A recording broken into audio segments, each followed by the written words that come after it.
अगर कोई चींटीखोर आपके मुंह में अपनी जीभ ढालकर आपके पेट में डाल दे तो क्या वो आपके द्वारा खाए गए भोजन को अपनी जीभ से बाहर निकाल सकता है?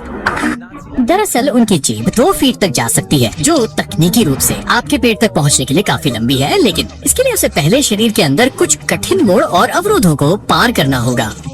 उसके बाद जब वो भोजन के लिए खुरचेगा तो उसकी तेज गति से अंदर के नाजुक ऊतकों को फाड़ सकता है, और जब वो खाने के लिए अपनी जीभ वापस खींचता है तो वो अपने साथ पेट का एसिड भी खींचता है, जिससे आपका गला जल सकता है और हो सकता है कि आप अपने ही पेट में डूब जाएं।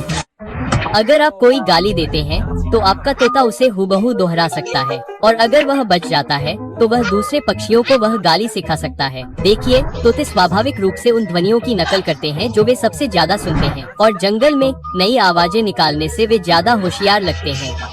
जल्द ही दूसरे पक्षी भी उन शब्दों की नकल करेंगे और उन्हें अपने बच्चों को भी सिखाएंगे, जिसका मतलब है कि पूरा झुंड आपकी पसंदीदा गाली सीख सकता है। जब आपको टाँके लगाए जाते हैं तो डॉक्टर आपके घाव में सुई पिरोते हैं और त्वचा को बंद करने के लिए उसे कसकर खींचते हैं। जैसे जैसे टाँके किनारों को एक साथ जोड़ते हैं, घाव में सूजन आ जाती है, क्योंकि नई कोशिकाएं ऊतकों की मरम्मत करने लगती हैं। इसके बाद संयोजी ऊतक और कोलेजन त्वचा का निर्माण शुरू करते हैं। फिर इन विकसित हो रहे ऊतकों को पोषण देने के लिए रक्त वाहिकाएं बनती हैं, जिससे उस जगह को भर दिया जाता है, और कुछ हफ्तों में घाव ठीक हो जाता है और टाँके हटा दिए जाते हैं।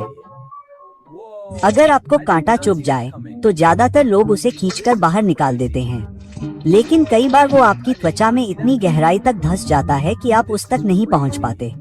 अगर उस जगह पर इन्फेक्शन हो जाता है तो त्वचा के नीचे मवाद बनने लगता है।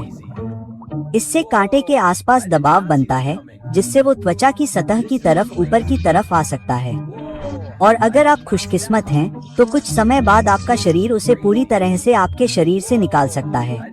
क्या आपने कभी गौर किया है कि मैकफ्लरी चम्मच कितना अजीब है? कुछ लोगों को लगता है कि यह एक स्ट्रॉ की तरह काम करता है, लेकिन आपको इसे एक बार इस्तेमाल करके ही पता चल जाएगा कि यह काम नहीं करता है। इन अजीब चम्मचों के पीछे की असली वजह वाकई बहुत ही अनोखी है।